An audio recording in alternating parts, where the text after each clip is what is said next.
Kalau kita punya keluhan ada sesuatu yang rasanya nggak enak di perut bagian atas, itu sebenarnya kita sebut dengan istilah dispepsia.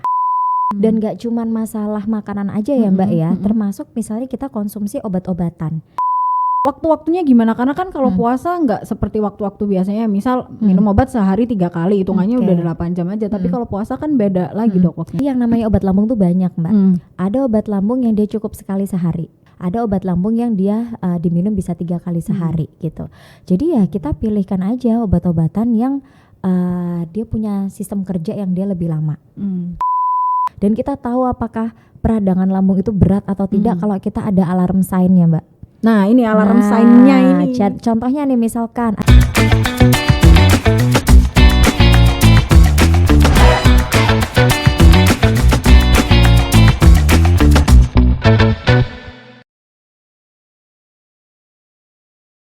Halo, selamat datang kembali di podcast Harian Surya dan Tribun Jatim Network. Cakap sana, cakap sini. Nah, kembali lagi bersama saya Akira Tandika yang hari ini akan menemani Tribuners untuk berbincang-bincang, ngobrol santai tapi nggak bercandaan karena spesial episode hari ini kita akan membahas mengenai isu kesehatan. Nah, kalau ngomongin soal isu tertentu ini pastinya Akira nggak sendirian karena di sini sudah hadir bersama Akira ada Dr.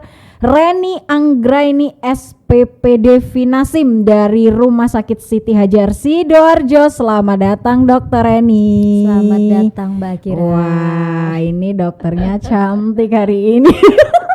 Ya. Nah, dokter, hari ini kan spesial mengenai isu kesehatan. Nah, isu kesehatan yang pengen Akira bahas hari ini adalah mengenai penyakit sejuta umat, penyakit para pekerja, penyakit para budak korporat yang fokus bekerja hingga lupa memberikan asupan untuk dirinya sendiri.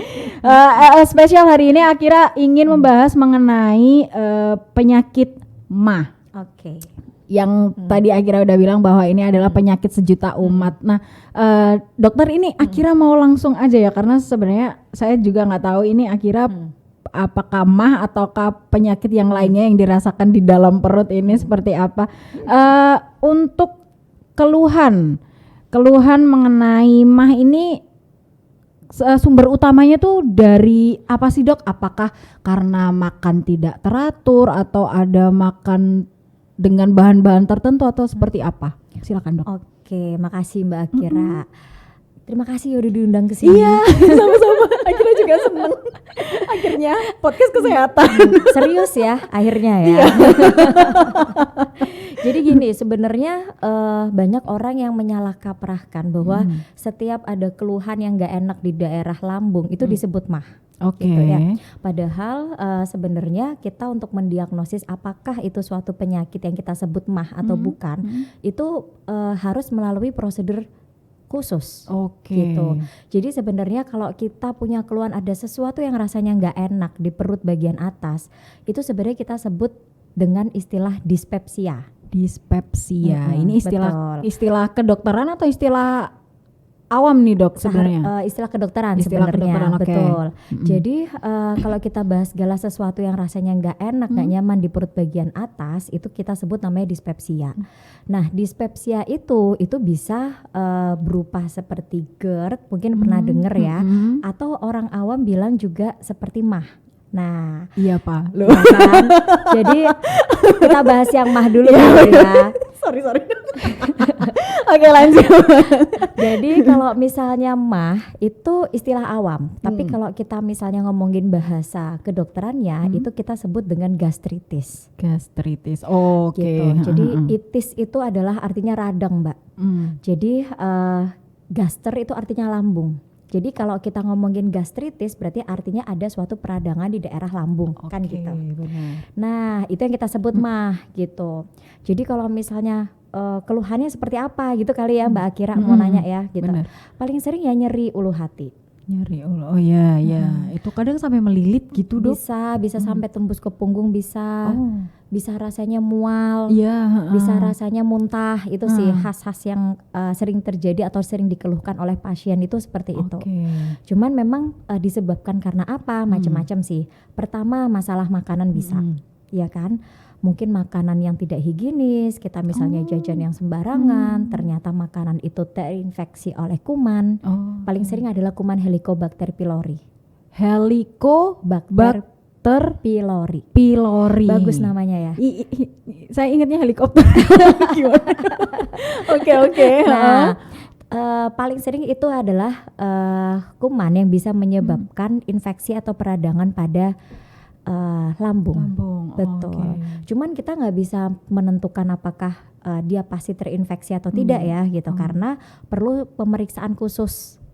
Bisa pengecekan lewat darah atau pengecekan lewat khusus lah, atau bisa lewat endoskopi. Jadi kita masukin kayak alat, terus kemudian kita kayak ambil jaringannya sedikit, kita biopsi, kita lihat ternyata memang terinfeksi. Bisa seperti itu gitu. Kurang lebih keluhannya ya seperti itu. Nyeri banget gitu. Oke, jadi tetap nggak masih perlu apa ya, kayak pemeriksaan lagi apakah nyerinya ini nyeri karena makanan atau apa, atau gimana, telat makan atau apa gitu ya dok? Kalau telat makan pun juga bisa gitu. Jadi kalau misalnya telat makan, otomatis apa yang terjadi, asam lambungnya kan pasti akan meningkat ya gitu. Terjadi produksi asam lambung yang meningkat, itu juga bisa.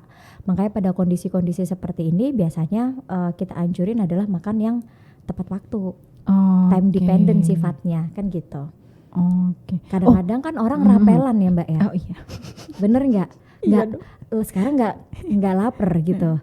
Tapi nanti pas begitu lapar tiba-tiba makannya langsung banyak. Itu juga mempengaruhi. Kita udah didesain secara sempurna nih mbak, nih lambung tuh gitu. Dia mencerna makanan yang paling tidak dia sedikit kita cerna dengan sempurna, baru nanti kita makan lagi. Tapi paling sering orang-orang yang kasus-kasus dispepsia ini, dia belum finish mencerna makanan dengan baik, dia udah makan lagi gitu. Atau makan makanan khusus yang memang dia mempunyai potensi untuk meningkatkan asam lambung. Contoh kayak apa, makan pedas ya kan, makan makanan yang asam. Nah, contohnya seperti itu. Atau yang berlemak, bersantan, gitu juga bisa. Tapi dok, kemudian kalau misal ada, misal saya juga yang tiba-tiba ngerasain nyeri karena mah itu tadi, pertolongan pertama untuk orang yang nyeri ini apa dok? Karena kan biasanya gini, kalau udah nyeri, udah minum teh hangat atau minum yang hangat-hangat dulu, nanti baru diminumin obat atau gimana. Nah itu gimana dok? Jadi sebenarnya kita harus tahu dulu bahan-bahan apa aja yang bisa meningkatkan asam lambung. Nah, seperti makanan yang udah saya ceritain tadi, termasuk minum-minuman seperti teh, kopi, rokok, atau mungkin suka wine misalkan. Nah, itu kan makanan-makanan yang bisa meningkatkan asam lambung. Nah, atau minuman ya. Jadi ya sebenarnya kalau misalnya orang itu lagi kumat, misalkan ya mahnya atau nyeri ulu hati, malah jangan dikasih teh hangat. Bener nggak? Karena bagaimanapun juga teh kan dia masih mengandung kafein ya. Sama gitu, kayak kopi. Meskipun sedikit gitu. Jadi minum air boleh karena air kan netral aja gitu. Terus kemudian ya memang kita bisa dengan obat-obatan sih gitu ya. Obat-obatan contohnya misalnya obat-obatan yang bisa menetralisir asam lambung. Obat-obatan lambung tuh banyak banget mbak gitu. Cuman memang yang paling sering di pasaran, yang kita sering temui di iklan atau supermarket dan sebagainya, itu kan rata-rata yang sifatnya dia hanya menetralisir asam lambung. Itu bisa jadi pertolongan gitu. Pertama ya untuk orang yang tiba-tiba asam lambungnya naik. Betul. Nah ini kan sebenarnya tanda-tanda asam lambung naik itu kan banyak sebenarnya dok.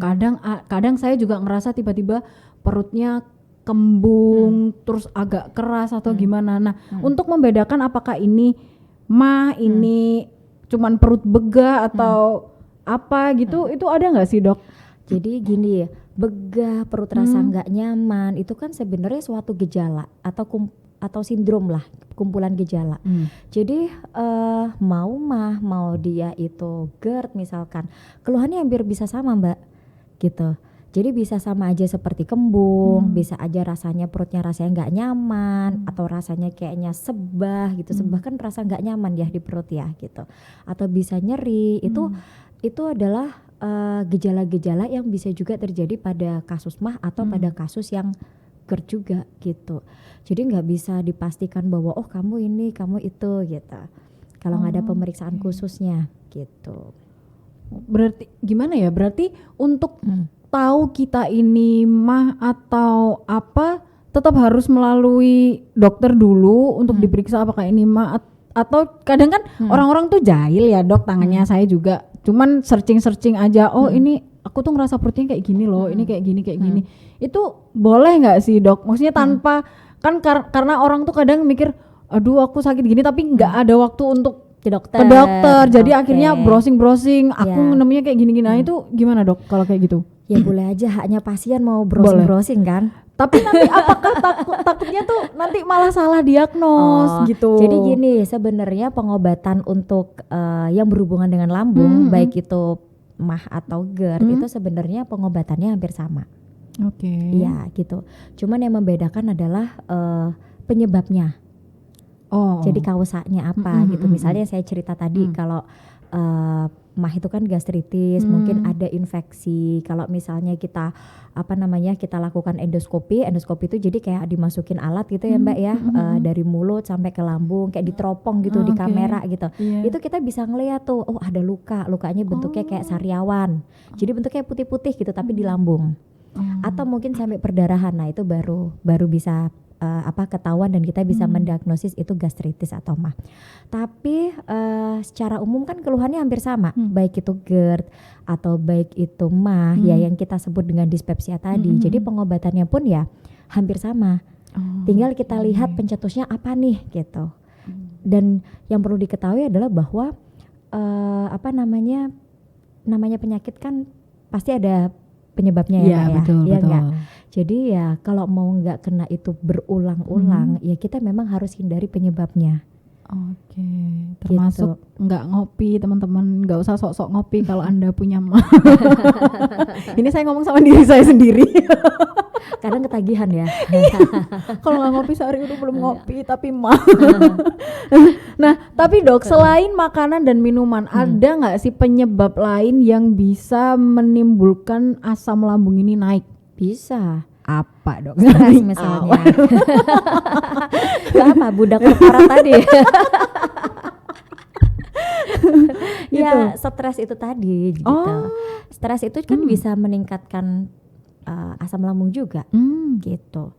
Jadi kadang-kadang yang sering saya jumpai kadang-kadang mungkin kalau saya tanya, ibu bapak mikirin apa? Enggak dok, saya nggak mikir apa-apa. Yang bener gitu. Ternyata dia mikirin penyakitnya sendiri. Kenapa sih kok nggak sembuh-sembuh ya? Kayaknya udah bolak-balik ke dokter gitu. Dia udah shopping dokter kemana-mana. Gitu. Iya istilahnya gitu. Jadi ke dokter mana bolak-balik gitu. Dikasih taunya ya lambung kayak gitu. Itu bisa. Gitu. Jangan stres. Dinikmatin aja Mbak. Dinikmatin aja rasa sakitnya. Nanti kalau udah ketemu obatnya nanti pasti udah reda. Tapi emang bener sih dok, kayak penyakit tuh emang bisa menjadi lebih parah karena pikiran. Betul banget. Semakin dipikirin dia semakin nggak sembuh-sembuh. Udah biarin aja gitu ya dok. Betul. Karena nyeri itu kan persepsi Mbak. Oke. Iya nggak? Jadi kalau misalnya Mbak merasakan nyeri gitu. Atau saya ngerasain nyeri gitu, tapi kan kita ngerasain intensitas nyeri itu bisa beda meskipun dengan satu penyakit yang sama dengan kegawatan atau berat derajat penyakit yang sama tuh kan bisa persepsi rasa nyerinya kan bisa beda-beda, bisa beda-beda gitu. Gitu. Nah, kalau ngomongin soal penyakit ini kan kadang ada yang namanya penyakit bawaan atau enggak. Apakah MAH ini termasuk penyakit genetik? Bukan. Jadi nggak selalu kalau orang tuanya sakit MAH pasti anaknya ikut MAH, enggak. Beda lagi. Terus kalau misal emang ini bukan bawaan ya, bawaan lahir itu gimana antisipasi supaya pencernaan ini tetap aman, tidak berulah sewaktu-waktu. Di situasi-situasi mendadak biasanya kayak oh tiba-tiba asam lambung naik nih. Jadi sebenarnya kalau kita bahas asam lambung naik nanti larinya bukan ke ini ya Mbak ya, bukan ke mah ya. Kalau mah kan dia memang produksinya dia berlebih karena ada sesuatu. Kalau asam lambung naik itu berarti dia asamnya dia naik ke atas gitu. Jadi lambung ke atas itu lebih ke arah GERD kalau kayak gitu. Oke, berarti ini yang mah. Ya, berarti yang mah. Jadi yang seperti saya bilang selain makanan-makanan yang bisa mencetuskan produksi asam lambung jadi berlebih, paling sering gastritis atau mah itu dipicu oleh suatu infeksi. Nah, infeksi yang saya bilang yang Helicobacter pylori. Dari mana sih orang bisa kena infeksi Helicobacter pylori itu dari makan makanan yang mungkin dia tidak higienis. Jadi dia sudah terpapar gitu, Mbak. Makanannya terpapar oleh suatu infeksi. Biasanya anak kecil atau ya mungkin orang gede juga bisa ya yang berhubungan dengan jajan-jajan sembarangan gitu. Kan gak anak kecil doang ya Mbak ya. Benar. Orang dewasa malah sekarang suka jajan. Nah, itu juga bisa. Jadi ya kalau untuk mengantisipasi bagaimana ya pastikan memang satu kita mengkonsumsi makanan-makanan yang tidak mencetuskan asam lambung itu berlebih gitu yang pasti. Yang kedua ya kita harus lebih selektif lagi dalam makan. Kita pilih makan makanan yang memang higienis dan udah jelas bahwa proses pengolahannya itu benar gitu. Tidak dari orang yang sakit misalkan gitu. Oke. Berarti tetap kuncinya karena lambung ini kan di dalam tubuh kuncinya tetap apa yang kita makan, apa yang masuk dalam mulut kita ya Dok. Betul. Dan gak cuman masalah makanan aja ya Mbak ya, termasuk misalnya kita konsumsi obat-obatan. Jadi ada obat-obatan tertentu yang dia memang bisa mencetuskan luka di lambung. Contohnya anti nyeri. Oke. Nah, obat-obatan anti nyeri kadang-kadang kan mungkin orang nyeri namanya orang kadang pusing atau kadang badannya pegel-pegel atau apa. Terus kemudian dia beli obat sembarangan, obat anti nyeri kan kadang-kadang dijual bebas ya. Tapi obat-obatan itu kalau kita konsumsi yang tidak bijak gitu, lama-lama dia bisa melukai lambung. Atau mungkin obat-obatan yang kadang-kadang jamu-jamuan. Jadi kadang-kadang jamu-jamu yang kita nggak tahu prosesnya seperti apa, ya kita nggak ngerti di dalamnya dicampurin apa ya. Istilahnya pokoknya orang kalau udah minum rasanya seger. Kita bilangnya kayak obat dewa gitu. Ya emang benar bisa seger, tapi akhirnya kan bikin orang jadi suka. Diulang lagi. Akhirnya dia bisa menyebabkan luka. Karena kalau udah lukanya parah, Mbak, bisa terjadi perdarahan. Saya baru tahu ternyata jamu juga bisa. Maksudnya infeksi di dalam lambung itu juga bisa dari obat dan betul. Dari jamu. Tapi bukan jamunya ya, maksudnya jamu yang memang dia dicampurin oleh hal-hal suatu bahan yang dia bisa membahayakan lambung. Iya, betul. Jadi bukan berarti terus kalau gitu semua jamu ya enggak lah gitu. Iya. Ini juga perlu digarisbawahi karena biasanya orang-orang nggak boleh minum obat nyeri, nggak boleh minum jamu, itu pasti pikirannya langsung nggak boleh minum obat nyeri dan nggak boleh minum jamu, padahal bukan itu poinnya. Bukan itu poinnya. Obat nyeri pun ada yang aman untuk lambung, ada yang tidak aman untuk lambung. Kan ada juga yang seperti itu. Gitu. Dan itulah fungsinya dokter nanti teman-teman. Maksudnya karena kalau tadi dokter bilang obat nyeri itu banyak dijual. Terus orang-orang karena itu udah banyak dijual akhirnya beli sembarangan. Padahal kan untuk mendapatkan obat itu perlu resep dokter karena dokter akan ngecek kondisi kita tuh kayak gimana baru diresepin obat yang sesuai sama kondisi kita saat itu. Betul. Gitu teman-teman.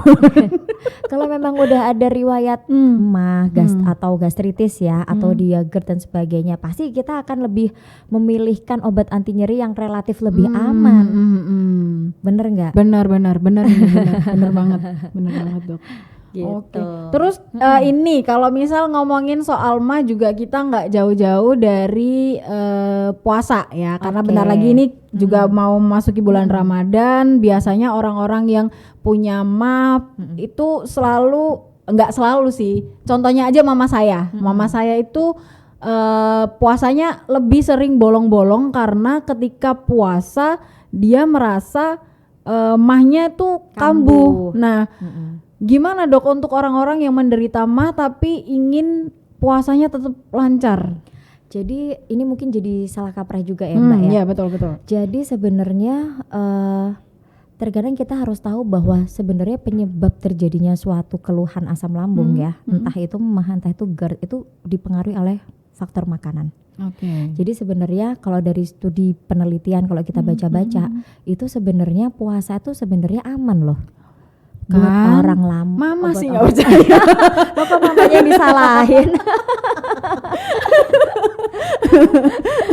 Gitu. Jadi sebenarnya aman karena apa? Karena kita memberikan kesempatan untuk lambung Beristirahat. betul. Jadi kita nggak maksain gitu. Sebenarnya itu. Jadi aman, tapi memang harus ada tekniknya. Nah, ini teknik gitu. untuk untuk supaya si mah ini tidak kambuh saat kita menjalankan puasa dari Dokter Reni. Jadi pasti adalah satu, tidak boleh melewatkan waktu sahur. Itu udah wajib. Karena kadang-kadang orang-orang kan mungkin udah terbiasa terus malas sahur ya, atau sahurnya asal-asalan atau apa. Padahal sahur itu penting banget. Sahur dan berbuka, otomatis kita pilih makanan yang relatif aman untuk yang punya gangguan mah ya. Nggak pedas, nggak kecut, nggak yang asem-aseman, nggak yang bersantan, ya kan, yang nggak berlemak seperti itu. Terus kemudian yang kedua adalah ya kita kalau namanya orang ada hubungan dengan lambung pasti dia berhentilah, makanlah sebelum lapar dan berhentilah sebelum kenyang. Jadi makan itu kita harus porsinya harus yang benar-benar diukur. Iya, ya maksudnya tidak berlebihan, tidak sangat kekurangan gitu. Jadi intinya adalah berhenti sebelum benar-benar kenyang. Kalau kita lapar ngikutin terus aja kan nggak selesai-selesai ya kayak gitu. Itu juga. Terus kemudian yang pasti adalah kita bisa pakai obat juga gitu, obat-obatan lambung. Jadi paling tidak dia bisa memproteksi selama kita berpuasa. Nanti kalau buka puasa gimana? Ya jangan nanti-nanti gitu. Jadi begitu beduk berbuka puasa ya segeralah berbuka. Gitu. Ini Dok, kalau misal mengonsumsi obat itu waktu-waktunya gimana? Karena kan kalau puasa nggak seperti waktu-waktu biasanya, misal minum obat sehari 3 kali, hitungannya udah 8 jam aja. Tapi kalau puasa kan beda lagi Dok, waktunya itu gimana? Jadi yang namanya obat lambung tuh banyak Mbak. Ada obat lambung yang dia cukup sekali sehari. Ada obat lambung yang dia bisa diminum 2 kali sehari gitu. Ada obat lambung yang dia diminum bisa 3 kali sehari gitu. Jadi ya kita pilihkan aja obat-obatan yang dia punya sistem kerja yang dia lebih lama gitu. Kita bisa kok obat itu nggak cuma satu macam. Jadi nggak misalnya obat lambung tuh yang kita minum itu cuma satu macam itu aja ya, enggak. Lagi pula kan obat lambung tuh bukan antibiotik ya. Artinya kalau misalnya kita nih kita nggak minum ya udah nggak apa-apa. Kalau memang nggak ada keluhan, nggak mengganggu kan nggak harus kita minum sesuai itu gitu. Berarti kalau saya rangkum nih, saya rangkum tips dari Dokter Reni ini untuk teman-teman yang ada mah tapi pengen lancar menjalankan ibadah puasa. Tipsnya tuh cuma 3, sahur dan berbuka itu tetap harus tetap dijalankan. Kemudian berhenti makan sebelum kenyang, dan kalau misal memang istilahnya kalau tingkat mahnya itu udah agak kredit, mungkin bisa mengonsumsi obat di waktu-waktu sahur dan berbuka itu tadi. Bisa. Oke, baik. Dan yang paling penting adalah pemilihan makanan juga. Iya, pemilihan makanan itu sangat ini ya. Soalnya orang-orang tuh kadang kalau puasa tuh gini Dok, sahur dan berbuka itu momen di mana mereka harus mengambil makanan sebanyak mungkin karena mikirnya, aduh nanti aku nggak bisa makan siang, aku nggak bisa jajan, jadi sahurnya harus banyak. Terus kalau nggak gitu, ini aku karena seharian nggak bisa makan apa-apa, jadi buka puasanya dalam porsi yang besar gitu. Itu kan kalau untuk orang-orang yang punya makan juga agak bahaya karena dokter tadi bilang kan jangan sampai kekenyangan, karena kekenyangan itu juga ini kan Dok, nggak enak kan? Nggak enak, iya, begah, malas ngapa-ngapain. Oke. Terus kalau misal sudah pasien itu sudah divonis sakit mah, apa yang harus dilakukan untuk perawatan? Yang pasti gini, kalau misalnya penyebabnya itu mah itu kan kayak gastritis yang saya bilang tadi ya. Kalau misalnya penyebabnya adalah karena konsumsi obat-obatan, ya berarti kita hentikan obat-obatan yang sembarangan itu. Oke. Gitu. Kalau misalnya dia penyebabnya karena jamu-jamuan apa segala macam yang ada kandungannya, ya kita stop gitu. Kalau penyebabnya karena misalnya infeksi, contohnya kuman gitu ya, kita harus memilih makanan yang higienis gitu. Atau misalnya kalau penyebabnya dia kambuhnya itu kalau misalnya makan makanan yang memicu produksi asam lambungnya dia berlebih, ya kita juga harus hindari. Karena kalau nggak kayak gitu, nanti berlanjut terus, berulang, bisa kambuh suatu ketika kambuh lagi, udah enakan kambuh lagi kayak gitu, Mbak. Oh, artinya sakit mah ini bisa sembuh total? Kalau sakit mah penyebabnya karena infeksi pasti bisa.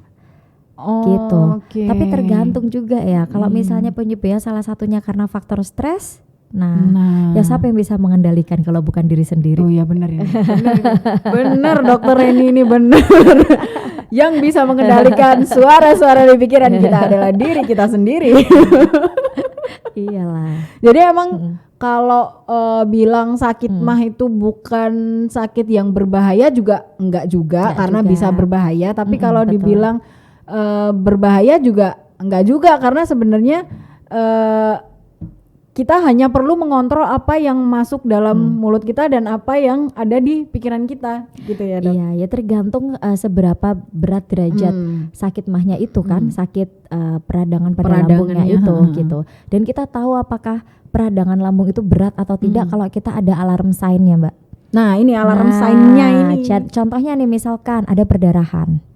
Perdarahan berupa muntah darah atau berupa BAB-nya warnanya hitam. Pernah denger nggak? Jadi BAB warna hitam, tapi kadang-kadang orang kalau udah hitam gitu dia udah takut-takut sendiri gitu kan. Padahal bukan maksudnya hitam yang seperti itu, tapi hitam yang berbentuk seperti kayak petis dan lembek dan berbau banget gitu. Itu baru menunjukkan adanya perdarahan pada saluran pencernaan bagian atas. Bagian atas itu berarti ya daerah lambung. Gitu. Nah itu ya bisa disebabkan karena apa? Bisa disebabkan karena ya obat-obatan yang tadi, anti nyeri, obat pengencer darah, atau yang kandungan isi jamu yang kita nggak tahu itu steroid paling sering, isinya steroid. Itu yang paling sering terjadi. Atau mungkin ada kondisi tertentu, misalnya ternyata ada tumor, itu kan bisa juga. Tapi itu maksudnya tumor lambung kan, itu kan juga memberikan gejala juga hampir sama, mual, muntah, nyeri perut, nyeri ulu hati gitu kan, perdarahan gitu. Tapi atau juga disertai dengan penurunan berat badan yang signifikan, yang tidak bisa dijelaskan atau penurunan nafsu makan yang besar-besaran gitu. Itu alarm sign. Dan kalau udah ketemu alarm sign, ya bukan berarti terus kita hanya bilang oh itu mah aja, tapi kita perlu pemeriksaan lanjutan. Berarti sorry dok saya potong. Soal alarm sign yang BAB menggelap itu tadi itu berarti penyebabnya nggak hanya mah aja. Iya, karena kalau kita konsumsi vitamin penambah darah Mbak yang mengandung zat besi, BAB-nya juga warnanya hitam. Jadi untuk mengetahui apakah dia perdarahan atau bukan, ya kan kita harus ada pemeriksaan lanjutan. Gitu. Berarti nggak bisa disimpulkan bahwa BAB hitam itu tadi adalah salah satu tanda bahwa kita mah gitu ya. Mungkin ada beberapa penyebab lain, tapi untuk tahu lebih pastinya kan tetap harus menjalani pemeriksaan. Iya. Saya agak panik nih. Saya udah mulai panik nih. Karena kan BAB hitam kan tergantung, kalau konsistensinya dia kayak petis itu yang benar-benar kayak perdarahan. Gitu. Dan kalau perdarahan Mbak, ya pasti kalau kita cekkan, dia jadi jauh ya kita ceritanya ya. Jadi kalau perdarahan pasti kalau kita cek laborat pasti kan dia jadi anemia Mbak. HB-nya turun karena berdarah keluar terus. Jadi kalau misalnya kok BAB saya hitam dok gitu, hitamnya kayak petis nggak gitu? Enggak dok, keras gitu. Ya berarti kan belum tentu. Gitu. Tapi ada ini nggak sih dok? Saya jadi bahas BAB-nya. Tapi cuman ya aku jadi melenceng ya. Ada misal harus beberapa hari gitu atau cuman sehari aja udah harus langsung pemeriksaan atau gimana? Kalau ketemu alarm sign yang saya ceritain tadi segera. Karena udah itu udah termasuk urgent banget atau urgent? Oke. Baik. Ini juga ada satu pertanyaan yang menurut saya sangat penting. Di beberapa kasus kematian yang disebut karena sakit lambung atau pencernaan, kalau misal sampai sebegitu mengkhawatirkan, efek sakit pencernaan ini sebenarnya kemana aja, Dok? Kemana aja? Jadi gini, mungkin pernah dengar istilah kadang-kadang kalau kita tanya orangnya nggak ada meninggal, kenapa? Sakit apa? Sakit lambung gitu ya? Mesti kadang-kadang orang bilang gitu ya. Jadi apakah sakit lambung bisa menyebabkan kematian atau tidak? Ya tergantung sakit lambungnya apa, Mbak. Kalau lambungnya hanya berupa cuman asam lambungnya naik-naik yang biasa-biasa aja ya, bukan itu yang nyebabin orang meninggal gitu kan. Tapi kalau misalnya ternyata ada perdarahan, infeksi berat gitu, itu apakah bisa menjadi kegawatan dan sampai berujung pasien itu nggak ada? Ya bisa aja kalau memang benar-benar udah parah banget gitu. Jadi bukan yang bukan yang biasa-biasa gitu. Emang yang udah parah banget dan tidak mendapatkan penanganan. Betul, karena kalau ditangani ya harusnya bisa dikendalikan lah bisa gitu. Dikendalikan. Oke. Ini ada satu pertanyaan lagi. Ini mungkin akan menjadi pertanyaan terakhir. Karena teman-teman nggak ada yang nanya lagi sih. Aku terus yang kalau di tempat Dokter Reni nih di Rumah Sakit Siti Hajar itu apakah prosedur pemeriksaannya seperti untuk orang yang MAH ini seperti apa jika orang ingin mengetahui kondisinya? Pemeriksaan apa aja yang akan dilakukan Dokter Reni? Jadi penyakit apapun ya kalau ada orang datang pasti kita nggak ujuk-ujuk langsung lakuin pemeriksaan apa. Pasti kita harus satu tanyain dulu. Nanyain pasien atau kita sebut istilah anamnesa ya kita bisa dari situ bisa kita mengerucut arahnya kemana, karena anamnesa yang baik dan pasien yang jujur menjawab itu juga penting tuh kunci untuk dokter bisa tahu penyakitnya apa tuh pasien harus jujur. Iya betul, itu bisa menggiring kita untuk menentukan ya kurang lebih 90% diagnosis tuh ke arah mana gitu dari cuman tanya-tanya doang gitu. Dari anamnesa kita tanya riwayat penyakit dahulu, kebiasaannya apa gitu, atau mungkin riwayat keluarganya, makanannya gimana, itu kita bisa tahu kurang lebih 90% menuju diagnosis apa kira-kira kayak gitu. Lalu kita lakukan pemeriksaan fisik. Nah, pemeriksaan fisik itu kan nggak cuma yang pakai stetoskop doang ya Mbak ya, tapi kita juga bisa melakukan pemeriksaan yang menggunakan teknik tangan. Jadi maksudnya dipencet-pencet, dipegang-pegang gitu maksudnya. Ya, dari situ kalau memang misalkan sakit MAH gitu ya, kita kalau tekan nyeri ulu hatinya rata-rata langsung nyeri Mbak dia. Gitu. Kita tekan ulu hati persis itu nyeri dia. Atau dia ada respon misalnya aduh kepengen mual, jadi ditekan jadi kepengen mual, ditekan jadi kepengen muntah, itu bisa gitu. Atau kita ketuk-ketuk gitu, itu juga bisa dari situ. Kemudian kita dengerin pakai pemeriksaan yang stetoskop, itu kita bisa mengetahui ini sakitnya ke arah mana gitu. Nah kalau misalnya udah selesai semua, kalau di Rumah Sakit Siti Hajar kadang-kadang kan bias ya orang sakit perasaan yang tidak enak di bagian perut bagian atas itu kan bias banget. Tidak selalu dia di lambung, karena di perut bagian atas itu sebelah kanan ada liver, ada deket empedu, tengahnya ada lambung, sebelah kirinya ada limpa. Gitu. Jadi artinya apa? Keluhannya pun hampir mirip-mirip gitu. Jadi kadang-kadang kita lakukan pemeriksaan USG. Bukan untuk mendeteksi lambungnya, karena USG kita nggak mendeteksi lambung dari USG gitu ya. Kalau untuk mengetahui sakit betul lambung atau tidak itu ya lewat pemeriksaan endoskopi. Tapi kan ada nggak semua pasien langsung tiba-tiba dilakukan endoskopi diteropong gitu, karena kan invasif banget itu, pasti resikonya ada. Jadi minimal coba deh di USG. Karena apa? Karena kadang-kadang ternyata perasaan mual-mual itu tadi, ternyata penyebabnya apa? Batu empedu. Gitu. Atau radang pada kandung empedu itu bisa. Dan itu bisa ketahuannya lewat dari USG itu. Penanganannya pun sama, rata-rata karena makanan. Lagi-lagi lagi-lagi makanan apa? Makanannya hampir sama yang mencetuskan asam lambung naik gitu. Baik. Kayaknya memang untuk beberapa penyakit di organ dalam tuh memang salah satu penyebabnya memang karena makanan ya Dok. Jadi memang kita harus sadar betul apa yang kita makan. Kalau emang itu udah enggak, maksudnya bukan udah enggak, emang enggak menyehatkan ya lebih baik ditinggalkan aja. Atau kalau misal kepengen ya cuman sekali 2 kali gitu nggak masalah. Tapi kalau untuk konsumsi tiap hari, saya alhamdulillah sekarang jadi orang yang sadar.